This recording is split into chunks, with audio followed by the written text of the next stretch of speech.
മഹാനായ റസൂലുള്ളാഹി സ്വല്ലല്ലാഹു അലൈഹി വസല്ലം തങ്ങൾ പഠിപ്പിക്കുന്നുണ്ട്, നിങ്ങളെ ആണും പെണ്ണുമായി സൃഷ്ടിച്ചവനാണ് അല്ലാഹു. ആണും പെണ്ണുമാണ്. ജെനിറ്റൈൽസ്, മനുഷ്യന്റെ ജനനേന്ദ്രിയം നോക്കിയാൽ ഒരാണോ ഒരു പെണ്ണോ ഇതല്ലാതെ മൂന്നാലൊരു ജെൻഡർ ഇല്ല എന്നാണ്. പ്രത്യക്ഷത്തിൽ തോന്നിയേക്കാം, കണ്ട ആണാണ് പക്ഷെ ആള് പെണ്ണാണ്, പ്രത്യക്ഷത്തിൽ പെണ്ണാണ് ആൾ ആണാണ്. പക്ഷേ എന്ന് പറയുന്ന പോലെ മനുഷ്യന്റെ ജെനിറ്റൈൽസ് അത് നോക്കിയിട്ടാണ് ഇസ്ലാം അതിന്റെ നിയമങ്ങൾ പറയാം. അതൊരു പരീക്ഷണമാണ് അത്തരം ആളുകൾക്ക്. പക്ഷേ ആണ് പെണ്ണിന്റെയോ പെണ്ണാണിന്റെയോ കോലം കെട്ടരുത്. ശരീരത്തിൽ ഏതെങ്കിലും ഒരു ന്യൂനതയുണ്ടെങ്കിൽ മനുഷ്യൻ മറച്ചു വെക്കൂലേ എന്ന പോലെ ഒരാണാണ്, പക്ഷെ ഒരു പെണ്ണിനെ പോലെ തോന്നിക്കുന്നുണ്ട്. അവന്റെ ശരീരം അവൻ മറച്ചു വെക്കുകയും അള്ളാഹുവിനെ സൂക്ഷിക്കുകയും. ഒരു മുസ്ലിമിനോടാണ് നമ്മൾ പറയുന്നത്. ജനറലി പടച്ചോനും പരലോകവും ആഖിറവും ഇല്ലാത്ത ആളുകൾ അവരോടല്ല നമ്മൾ ഈ പറയുന്നത്. അതുകൊണ്ട് അവരെന്ത് ചെയ്യുക, സ്കിപ്പ് ചെയ്ത് പോയിക്കോളൂ. അവരോടല്ല നമ്മൾ പറയുന്നത്. ഒരു മുസ്ലിമിനെ സംബന്ധിച്ചിടത്തോളം വലിയ വിഷയം അതാണ്. വിശുദ്ധ ഖുർആൻ പറയാണ്, നിങ്ങൾ ആരും പടച്ചതമ്പുരാന്റെ സൃഷ്ടിപ്പിനെ മാറ്റിമറിക്കരുതേ. അതൊരു പരീക്ഷണമാണ്. കയ്യും കാലും ഇല്ലാത്ത ആൾക്കാർ ജനിക്കുന്നില്ലേ? ഹാർട്ട്, ബ്രെയിൻ, പകുതി ബ്രെയിൻ ഉള്ള ഒരു പെണ്ണ് ജനിച്ചപ്പോ ഭയങ്കര ചർച്ചയാണ്. 20-30 കൊല്ലം കഴിഞ്ഞിട്ട് തിരിയണത് ആ പെണ്ണിന് ഒരു ബ്രെയിനിന്റെ ഇടത് സൈഡ് ഇല്ല തന്നെ. പക്ഷെ ഒരു കുഴപ്പമില്ലാതെ ആ പെണ്ണ് ജീവിച്ചു. അതൊരു ചാലഞ്ചാണ്. കണ്ണില്ലാത്തവരുണ്ട്, ഓട്ടിസം ബാധിച്ച മക്കളുണ്ട്, ഭ്രാന്ത് വരുന്ന ആളുകളുണ്ട്, ശരീരത്തിൽ വൈകല്യങ്ങൾ ഉള്ളവരുണ്ട്. എന്ന പോലത്തെ ഒരു വൈകല്യം, ജെൻഡർ വൈകല്യങ്ങൾ ഉണ്ടാകാം. അത് പടച്ചവന്റെ സൃഷ്ടിപ്പാണ്. അള്ളാഹു അവർക്ക് അതിന് ക്ഷമിക്കുന്നതിന്, അള്ളാഹുവിന്റെ പരീക്ഷണം ഏറ്റെടുത്തതിന് അള്ളാഹു നൽകുന്ന പ്രതിഫലം അജ്ർ വലിയതാണ്, വലിയ തവാബാണ് അള്ളാഹു നൽകുക. അത് വിചാരിച്ച് ഒരിക്കലും ഒരു അനാർക്കിയിലേക്ക്, സംസ്കാരശൂന്യമായ പ്രവൃത്തിയിലേക്ക് ഉള്ള ഒരു ലൈസൻസ് ആയിട്ട് അതിനാരും മനസ്സിലാക്കരുത്. വിശുദ്ധ ഖുർആൻ ലൂത്ത് നബി അലൈഹിസ്സലാമിന്റെ സമുദായത്തിന്റെ കഥ പറയുന്നുണ്ട്. അവര് പുരുഷനെ കല്യാണം കഴിച്ചിരുന്ന ഒരു നാടായിരുന്നു അത്. സൊഡോം ഗൊമൊറ, 2 നാടുകളെ ബൈബിളിന്റെ പുസ്തകത്തിൽ വായിക്കാൻ കഴിയും. സൊഡോം ഗൊമൊറ ചാവുകടലിന്റെ അപ്പുറത്തെ സൈഡ്, ഫലസ്തീനിന്റെ സൈഡ്. അള്ളാഹു കീഴ്മേൽ മറിച്ചിട്ട് ഇന്നും ചെളി കൂട്ടിയിട്ട പോലെയുള്ള ഒരു പ്രദേശം നമുക്ക് ബസ്സിലൂടെ യാത്ര ചെയ്യുമ്പോൾ വലതുഭാഗത്ത് കാണാം. ഇടതുഭാഗത്ത് ചാവുകടൽ, വലതുഭാഗത്ത് ഈ സൊഡോം ഗൊമൊറ നമുക്ക് കാണാൻ കഴിയും.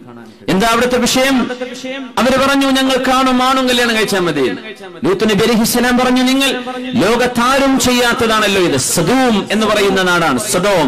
അതുകൊണ്ടാണ് ഈ പണിക്ക് തന്നെ സൊഡോമി എന്ന് പറയാൻ കാരണം. ആ നാടിലേക്ക് നിസ്ബയാണ്. സൊഡോമുകാർ ചെയ്തിരുന്ന പണി. അതുകൊണ്ടാണ് ഇങ്ങനെ ഒരു ഹോമോസെക്ഷുവാലിറ്റി എന്ന് പറയുന്ന പേരിന് സൊഡോമി എന്നതിനെ പറയാൻ കാരണം. സദൂം എന്ന ഒരു നാടിലേക്ക് ചേർത്തിയിട്ടാണത്. സദൂമും ഗൊമൊറയും അല്ലാഹു കീഴ്മേൽ മറിച്ചിട്ടു. കാരണം ഒരാളെ സംബന്ധിച്ച് പറയണത് അയാളുടെ ജന്മന ഉള്ള ചില ഹോർമോണുകളെ കൊണ്ട് തോന്നുകയാണ്. അപ്പൊ പിന്നെ അയാൾ അത് അനുവദിച്ചേ പറ്റൂ. അവർക്ക് അങ്ങനെയല്ലേ പറ്റൂ, കല്യാണം കഴിക്കാൻ പറ്റൂല. ഞാൻ ചോദിക്കട്ടെ, ഒരു കുഴപ്പമില്ലാത്തൊരു പുരുഷൻ പറയാൻ എനിക്ക് കാണുന്ന പെൺകുട്ടികളുടെ കൂടെ ഒക്കെ കിടക്കണം എന്ന് പറഞ്ഞാൽ അത് അവന്റെ ഹോർമോണാണ്, നിങ്ങൾ വിട്ടുകൊടുക്കോ? ഒരുതം പറയാണ്, എനിക്ക് മോഷണം ചെയ്യണം, എനിക്ക് അങ്ങനെ ഒരു ടെൻഡൻസി ഉണ്ട്, ആരുടെ കയ്യിൽ എന്ത് മൊബൈൽ കണ്ടാൽ എടുത്ത് ഓടണം, അത് എന്റെ ടെൻഡൻസിയാ, നിങ്ങൾ പറയോ അത് അവന്റെ ഹോർമോണിന്റെ പ്രശ്നം, സാരെല്ലാം ചെയ്തോട്ടെ, നിങ്ങൾ സമ്മതിക്കോ? ഈ ഒരു തിന്മയിലേക്കുള്ള ടെൻഡൻസിയോടുകൂടെ തന്നെയാണ് മനുഷ്യൻ അല്ലാഹു പടച്ചുവിട്ടത്. ആ ടെൻഡൻസിയെ കൺട്രോൾ ചെയ്യാനാണ് ഇവിടെ മതം, ശരീഅത്ത്, ദീനുൽ ഇസ്ലാം. അതിനാണത്. അതുകൊണ്ട് ഖുർആൻ പറയുന്നു, വലഅമുറന്നഹും ഫലയുഗയ്യിറുന്ന ഖൽഖല്ലാഹ്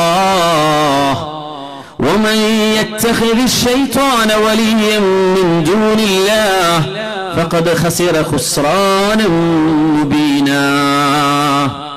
പിശാച് പറഞ്ഞു, അല്ലാഹുവിനോടൊരു വാക്ക് പറഞ്ഞവൻ അഭിശപ്തനായി സ്വർഗത്തിൽ നിന്ന് അട്ടിയോടിക്കപ്പെടുമ്പോൾ അവൻ പറഞ്ഞു, വലഅമുറന്നഹും, ഞാൻ മനുഷ്യരുടെ പിന്നാലെ കൂടും ഓരോരുത്തരുടെയും, ഫലയുഗയ്യിറുന്ന ഖൽഖല്ലാഹ്,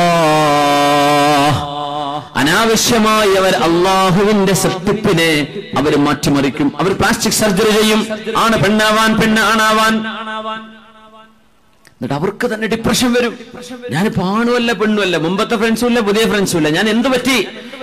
അത്തരം സർജറി ചെയ്ത് ജെൻഡർ മാറ്റിവെച്ച ആളുകൾ എങ്ങനെ ജീവിക്കുന്നു എന്ന് അവരുടെ ശേഷമുള്ള ഇതൊക്കെ നടക്കുമ്പോൾ വലിയ വാർത്തയായിരിക്കും, ഭയങ്കര ന്യൂസ് കവറേജ് കിട്ടും. കാരണം തിന്മകൾക്ക് ന്യൂസ് കവറേജ് കൂടുതലാണ്, ഇച്ചിരി വളരെ കൂടുതലാണ്. പക്ഷേ അവർക്ക് എന്താണ് പിന്നീട് സംഭവിക്കുന്നത് ആലോചിക്കാറുണ്ടോ? ഡിപ്രഷൻ, കടുത്ത ഡിപ്രഷൻ. ആണുമല്ല പെണ്ണുമല്ലാത്ത കോലത്തിൽ ജീവിച്ച് ഞാനിനി എന്തിന് ജീവിക്കണം, ആത്മഹത്യയിലേക്ക് എടുത്തു ചാടുക. ഖുർആൻ പറഞ്ഞു, ഒരാണും ഒരു പെണ്ണിന്റെ കോലം കെട്ടരുത്, ഒരു പെണ്ണും ഒരാണിന്റെ കോലവും കെട്ടരുത്. നിങ്ങൾ ആണും പെണ്ണുമായി പഠിച്ചത് നിങ്ങളെ രണ്ട് മഹാധർമ്മം നിർവഹിക്കാൻ വേണ്ടിയാണ് എന്നല്ലാതെ ആണ് പെണ്ണിനേക്കാളും പെണ്ണാണിനേക്കാളും മുമ്പിലാണെന്ന് പറയാനല്ല. നിങ്ങൾ രണ്ടുപേരുടെയും ഉത്തരവാദിത്വങ്ങൾ രണ്ടും രണ്ടാണ്, രണ്ടും വലുതാണ്. അത് പെണ്ണ് പെണ്ണായി ജീവിക്കുമ്പോഴേ നടക്കൂ, ആണായി ജീവിക്കുമ്പോഴേ നടക്കൂ. ജെൻഡർ ഈക്വാലിറ്റി ഒരുപക്ഷെ ഏതെങ്കിലും ഒരു പെണ്ണിന് തന്റെ വീട്ടിലോ തന്റെ ഭർത്താവിൽ നിന്നോ നാട്ടുകാരിൽ നിന്നോ ഏൽക്കേണ്ടി വന്ന അനീതിയോ അല്ലെങ്കിൽ മോശമായ അനുഭവങ്ങളോ ഉണ്ടായതിന്റെ പേരിൽ അങ്ങനെ ഒരു ഈക്വാലിറ്റിയെ സംബന്ധിച്ച് അവർ വിളിച്ചു പറഞ്ഞേക്കാം. അതവരുടെ പേഴ്സണൽ ഇഷ്യൂ ആണ്. അതിന് പരിഹാരം അവർ കാണട്ടെ. നിയമവും നിയമപാലകരുമുള്ള ലോകമല്ലേ ഇത്. പക്ഷേ മൊത്തത്തിൽ ആണ് പെണ്ണിന്റെ കോലവും പെണ്ണാണിന്റേതും കെട്ടി ജെൻഡർ പോലും തിരിച്ചറിയാൻ കഴിയാത്ത വിധം മനുഷ്യരെ ഞാൻ ചെയ്യിപ്പിക്കും എന്ന് പിശാച് പറഞ്ഞത് നമ്മുടെ നാടുകളിൽ ഇന്ന് ചർച്ചയാണ്. മനുഷ്യന്മാർക്ക് അതൊരു വിഷയമേ അല്ല. ആണുങ്ങൾ ശരിക്കും ജനനേന്ദ്രിയം ആണിന്റേതാണ് എന്നിട്ട് സാരി എടുത്തിട്ട് റോഡ് ഹൈവേകൾ കാണുന്നില്ലേ? അത് വ്യഭിചാരത്തിന്റെ ലൈസൻസ് ആണെന്ന് അവർ വിചാരിക്കുന്നത്. പൊതുസ്ഥലങ്ങളിൽ കാണുന്നില്ലേ? നിയമപാലകർക്ക് പോലും ഒന്നും ചെയ്യാൻ പറ്റൂല.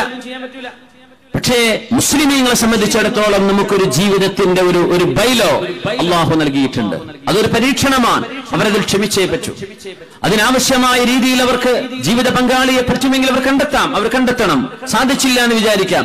എത്ര ഒരു കുഴപ്പമില്ലാത്ത പെണ്ണുങ്ങൾ കല്യാണം കഴിക്കാതെ പോകുന്നുണ്ട്, പറ്റാതെ പോകുന്നുണ്ട്. അതൊരു പരീക്ഷണമാണ്. ഫസ്ബറുൻ ജമീൽ.